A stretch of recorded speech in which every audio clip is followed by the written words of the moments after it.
Netflix want to buy Warner Brothers and might actually be the best placed company to do it. And James Gunn will be out if they do. Welcome to the Attack on Pulse, your place for sci-fi, news, rumour and debate. Our tachyon pulse has been unable to completely penetrate the anomaly. Okay, so it has been released actually by Financial Times and a couple of others now that Netflix would be very interested in buying Warner Brothers.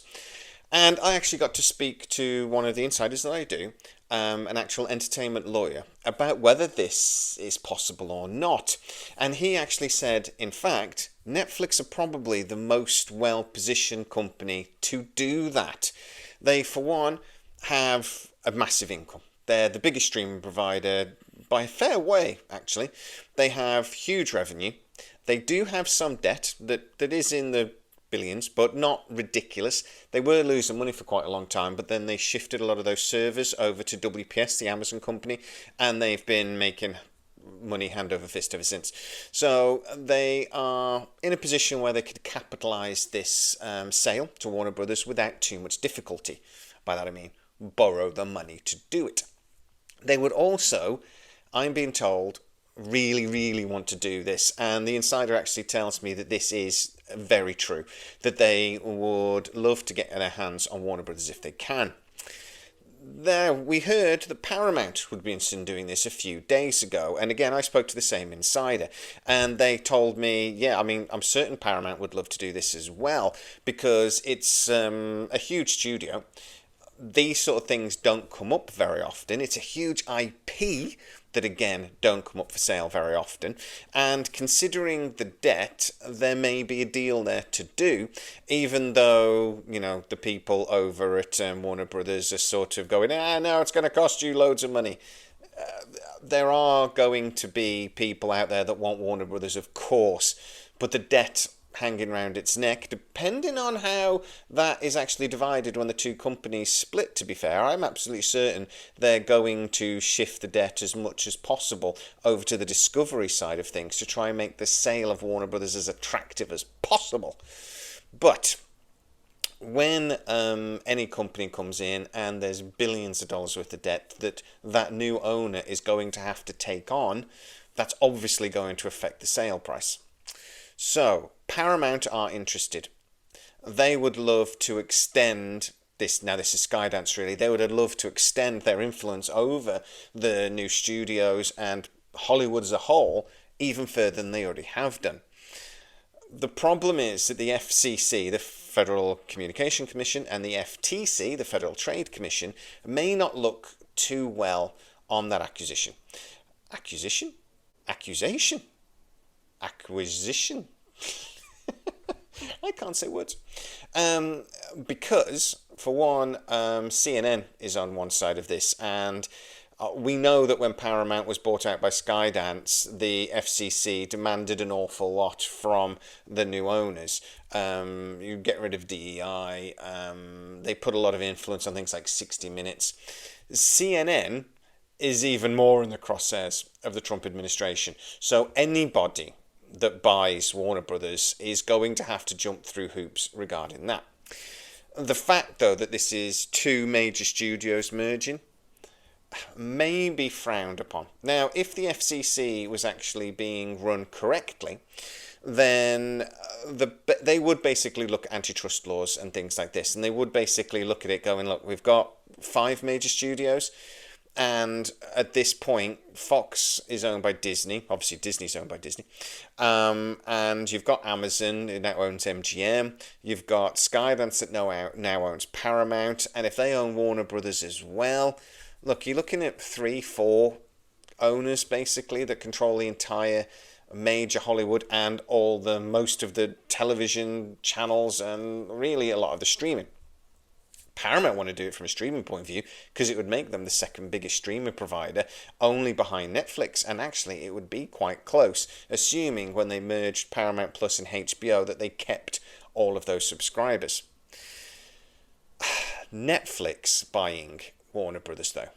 Well, Netflix technically isn't a studio. I believe they do own some studio space, but it's minute. It's really, compared to Warner Brothers and Paramount, it's virtually nothing. They do obviously produce their own television and movies, but it almost always tends to be, in fact, I think it is always, in partnership with other production companies. When they produce a TV show, it's done with another production company. I'm thinking about Wednesday recently. Big show for Netflix. It was done in production with MGM. MGM Studios made it, which is Amazon, for Netflix. So, when they go through the FCC, it is a little bit more like when Amazon bought MGM. Now, Amazon did own some studio space, and they have Amazon Studios in Culver City, in fact, just up the road from MGM Studios. It's literally like 4 minutes walking distance between the two headquarters. But it went through the FCC very, very quickly, in like 8 months at most, which is a record. Disney Fox took well over 2 years. It went through quite quickly because there wasn't really any antitrust issues. They had to go through, was this in the best interests of the studio and the best interests of the community? And they did have to jump through a few hoops. They did have to make a few promises and things about how they would then produce television in the future. But this wasn't really two massive studios merging. Really, it was a, sales website buying a studio. Even though obviously the Prime television thing was there and they were making movies and television, it was not really a studio in its own right sort of thing. Or at very least in a very limited way.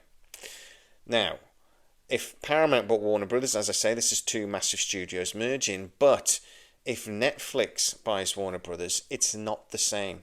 So, this actually could get through the FCC and FTC much quicker. Also, as I say, financing it wouldn't be a problem. But what about James Gunn and the rumours that if basically anybody buy Warner Brothers, but I've heard particularly if Netflix does, that this would be the return of the Snyderverse and the end of James Gunn over at DC. Is this true? Well, anybody that says this is definitely true, I'm sorry, is lying to you. Because nobody knows. Netflix don't know. Paramount don't know what they would do in this situation if they were able to actually get their hands on Warner Brothers. And it is a big if, because other people will come in. There will be bids. There will be stockholders and everything need to be made happy, etc., etc. So anybody that comes in, even if they've got the billions required, there's no guarantee they'll get their hands on the studio. So that's for one. They don't know what they're going to do. Should they get rid of James Gunn? I would argue no. Superman actually did very well. Now, I know people are going to say it lost money at the box office. It didn't. The production of the movie was about $220 million area, the cost of actually making the movie.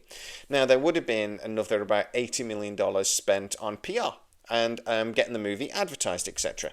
The cinemas actually do take on some of that cost. Not much, but some. So, let's say $300 million. Now, the studio only gets about half of what the movie actually then makes.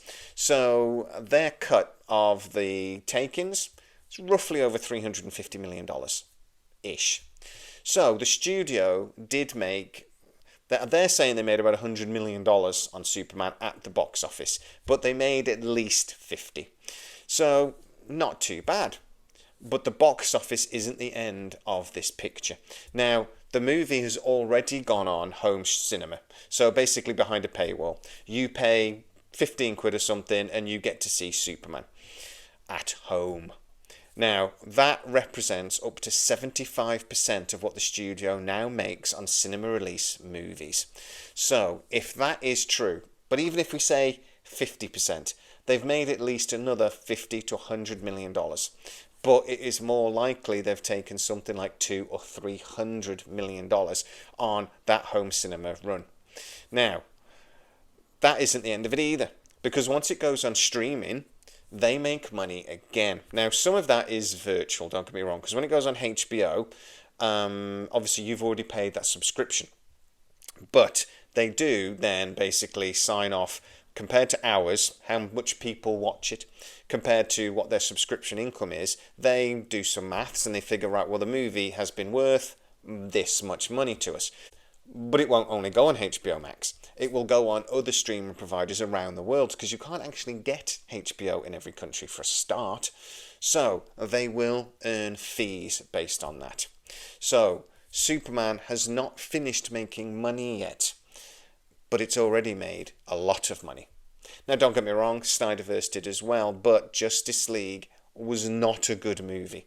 Now, that's not Snyder's fault because there was loads of problems with that production and obviously some very personal issues for Snyder. But Rebel Moon over Netflix was a Snyder production and it did not do well. Netflix may look at just that alone and say, we gave Snyder a ton of money and what was produced was widely panned. I would argue that maybe before Rebel Moon, Netflix would have been very keen, or at least tempted, by returning with the Snyderverse. Post Rebel Moon, I doubt it. That's only my personal opinion, but I doubt it. So, DC has just gone through a complete rebirth. We've got a new Batman, we've got new Superman, we've got Superman as Age of Tomorrow. I'm not saying that, I'm sure that's not right. But we've got that coming, we've got Supergirl coming. It's just very, very unlikely that they'll go through another reset this quickly, whoever buys Warner Brothers. So, okay, we don't know is the answer. But using your common sense, using an educated guess, it's very unlikely that we will see a return of the Snyderverse. However much a lot of us might quite like it if they did. So guys, get into the comments to what you think. Netflix, is that a good fit for Warner Brothers? Could you see them doing that and having a Warner Brothers HBO Netflix super bundle? That would be quite cool, particularly in the UK because we don't get HBO. We've got to watch it through Sky, even though that deal comes to an end soon. So if you're watching this in Britain, we may get HBO in the next year or so. But I think that super bundle would be freaking awesome. I'd love it.